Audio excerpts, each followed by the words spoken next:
Hey guys, welcome back to my YouTube channel. तो आज हम अपोथेसिस सीरीज को फिर से कंटिन्यू करने जा रहे हैं। तो जैसे कि हमने प्रीवियस एपिसोड में देखा था, वो जो वरी फ्री किंग होता है वो ऐसे ही एक हॉर्स का हेड बना देता है अपनी एनर्जी से। तो सभी काफी ज्यादा हैरान होते हैं। लुजंग बोल रहा होता है कि इस हॉर्स के सिर से एनर्जी फील हो रही है मुझे, ये तो अदर शोर की पावर है। वरी फ्री किंग बोलता है कि हाँ, तुम सही बोल रहे हो, हमें अदर शोर की जरूरत नहीं है, हम अपनी ताकत को खुद पा सकते हैं। तो एपिसोड नंबर 672 की स्टार्टिंग होती है। वरी फ्री किंग बोल रहा होता है कि मैंने सिर्फ 30 डिवाइन मैग्नेटन्स की ताकत को पाया है इस एनर्जी वर्ल्ड से। ये अच्छी बात है कि मैंने कुछ सीक्रेट्स ढूंढे उस वर्ल्ड में, मेरे डिस्पल्स, और मेरे को टाइम लग जाएगा ब्रेक थ्रू करने के लिए। अभी क्यूफेंग बोल रहा होता है कि रास्ते होंगे कि उसके बाहर के क्या अदर शोर के थ्रू। वरी फ्री किंग बोल रहा होता है कि पॉसिबल है, पर ऐसे सीक्रेट्स 33 हेवन के काफी ज्यादा गहरे हिस्सों में है, तो वहां पे पहुंचना नामुमकिन है। लुजंग बोल रहा होता है, क्या ये मुश्किल है एनर्जी वर्ल्ड से पावर पाना? वरी फ्री किंग बोल रहा होता है, हाँ, वहां पे सिर्फ एक ही सिविलाइजेशन जी सकती थी और ताकतवर बन सकती थी, वो थी नंबर 1 सिविलाइजेशन, जिसे इंस्टेंट सिविलाइजेशन भी बोलते थे।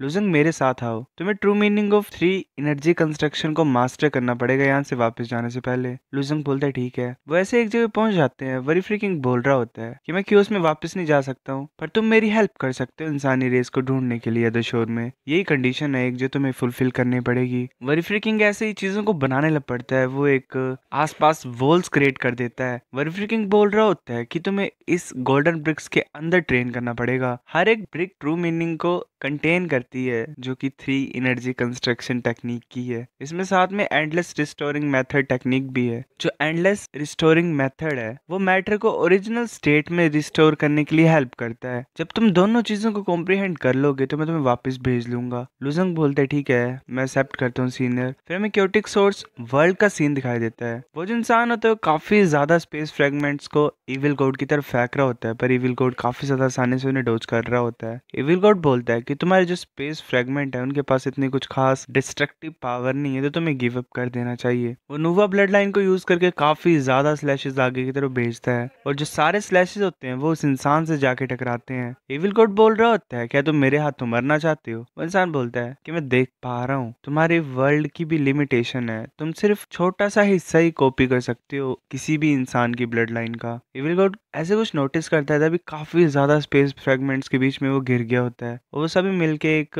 वॉल बना लेते हैं उसके आसपास। मतलब एक तरीके से इविल गॉड बंद हो जाता है। वो इंसान बोल रहा होता है, जो मेरा हाइपर क्यूब इम्प्रिजमेंट है ये तो क्योटिक सोर्स वर्ल्ड की रिस्ट्रिक्शन से भी ज्यादा स्ट्रॉन्ग है, तुम यहाँ से भाग नहीं सकते हो। Evil God grand teleportation technique को यूज करने की कोशिश करता है पर नहीं कर पाता, वो भी ब्लॉक हो गई होती है। इविल गॉड काफी ज्यादा जोर से पंच मारता है उस वॉल पे, पर वॉल पे कुछ इफेक्ट नहीं पड़ता। वो सोच रहा होता है कि ये तो कुजाहा सॉलिड है। इविल गॉड बोलता है कि तुम क्या सोच रहे हो, ये चीज मुझे फंसा सकती है, मेरे पास काफी ज्यादा और भी टेक्निक्स हैं। तभी जो वॉल होती हैं उन पे ऐसे ही एनर्जी से लिजर्ड्स बनने लग पड़ती हैं और पूरी वॉल को कवर कर लेती हैं। वो इंसान सोच रहा होता है कि इस इंसान से डील करना मुश्किल है, अगर मैं टाइम को वेस्ट करता रहूंगा तो चीजें मुश्किल हो जाएंगी मेरे लिए और खतरनाक हो जाएंगी। फिर ऐसे काफी सारे टाइम के बाद लुजंग वहीं पे बैठा होता है और true meaning of 3 energy construction को एक्टिवेट करता है। सेम वो पहले कलरफुल एनर्जी आती है, फिर वो डार्क एनर्जी बन जाती है। ऐसे ही एक्सप्लोजन होती है। लुजंग बाहर आ रहा होता है। जी बोलते तुमने ऑलरेडी मास्टर कर लिया, कॉन्ग्रेचुलेशन लुजंग। यूफेंग भी बोलता है कि अब बताओ हमें तुमने क्या सीखा। लुजंग ऐसे उस डार्क एनर्जी से एक स्वॉर्ड बना लेता है और बोलता है कि स्वॉर्ड बनाता हूँ मैं। वेरी फ्रीकिंग बोल रहा होता है कि तुमने फर्स्ट स्टेज मास्टर कर ली है true meaning of 3 energy construction की, काफी ज्यादा कमाल की है। टोटल में 3 स्टेजेस होते हैं वॉइड क्रिएशन के। फर्स्ट स्टेज होता है बिल्कुल सेम चीज बनाना, इसका मतलब कि फॉर्म होती है बस सब्सटेंस नहीं होता है। लुजंग बोल रहा होता है कि हाँ, स्वॉर्ड ऐसे अच्छी लग रही है देखने में पर ये यूजलेस है। वेरी फ्रीकिंग फिर एक एनर्जी लेयर डाल देता है उस स्वॉर्ड में और बोल रहा होता है कि जो सेकंड स्टेज है वो इनर और आउटर को मिक्स करना होता है, जहाँ पे तुम्हें एनर्जी इन्फ्यूज करनी है ताकि तुम्हारा जो बनाई हुई चीज काम करे। देखो अब ये ज्यादा स्ट्रॉन्ग नहीं है। लुजंग बोल रहा होता है ये स्वॉर्ड अब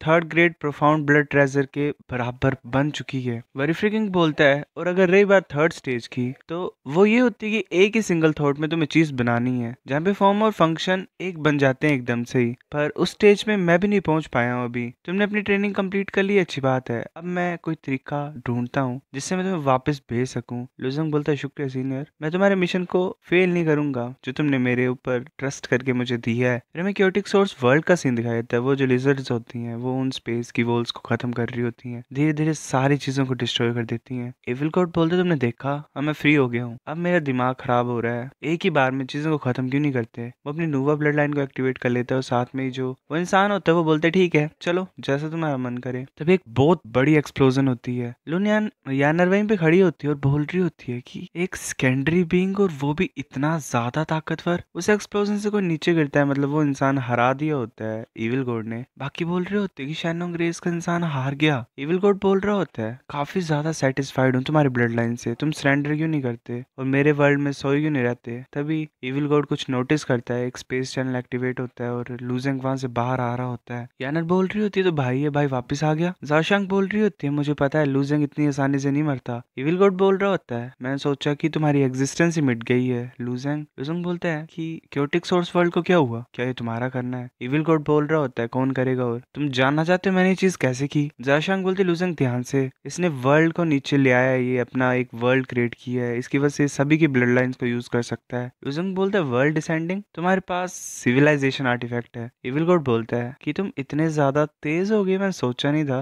बट हाँ वर्दी हो तुम मेरे क्रिएटर कहलाने के लिए, पर तुम्हारी फेट बदलेगी नहीं, तुम मरोगे मेरे हाथों। वो नोवा ब्लड लाइन को यूज करके काफी ज्यादा लेजर्स लूजेंग की तरफ शूट कर रहा होता है। लूजेंग काफी ज्यादा आसानी से उन्हें डॉज कर लेता है और एकदम से वो इविल गॉड के पीछे पहुंच जाता है। वो अपनी स्वॉर्ड का अटैक कर देता है इविल गॉड के ऊपर। इविल गॉड की एक बाजू पे कट लगता है पर वो फिर भी बोल रहा होता कि मेरे पास मल्टीपल डिवाइन एबिलिटीज है जो मुझे प्रोटेक्ट कर रही हैं, तुम्हारी स्वॉर्ड इतनी भी शार्प नहीं होगी कि मुझे जरा भी चोट पहुंचा पाए। वो लूजेंग को पकड़ने की कोशिश करता है नाइनली ब्लड लाइन को यूज करके, पर लूजेंग डॉज कर लेता है। फिर वो ऐसे काफी ज्यादा एनर्जी ब्लास्ट बना रहा होता है। एक इंसान बोलता है ये तो व्हाइट मिथ रेस की ब्लड लाइन एबिलिटी है। जाशांग बोलती है कि इन वोटेक्स के अंदर मत जाना, ये डायरेक्टली इसके इंटरनल वर्ल्ड में तुम्हें भेज देंगे। लूजेंग सोच रहा होता है कि अगर मैं इसके इंटरनल वर्ल्ड में चला जाऊंगा तो फिर मुश्किल हो जाएगी। तभी लूजेंग के पीछे भी स्पेस फट जाता है। इविल गॉड बोल रहा होता है अब ये मून स्पिरिट रेस की ब्लड लाइन एबिलिटी है जो तुम्हें कंप्लीटली फंसा देगी, तुम कुछ नहीं कर पाओगे यहाँ पे, तुम मर क्यों नहीं जाते, स्ट्रगल करना बंद करो, हम ओरिजिनली एक थे, जब हम मर्ज हो जाएंगे तो ये पूरी की पूरी दुनिया हमारी होगी। सो गाइस ये एपिसोड इतना था, अब नेक्स्ट आता है तो मैं लाता हूँ उसे कुछ दिनों में। तब तक के लिए लाइक कर दो इस वीडियो पे, कमेंट कर देना, मिलते हैं आपसे, बाय।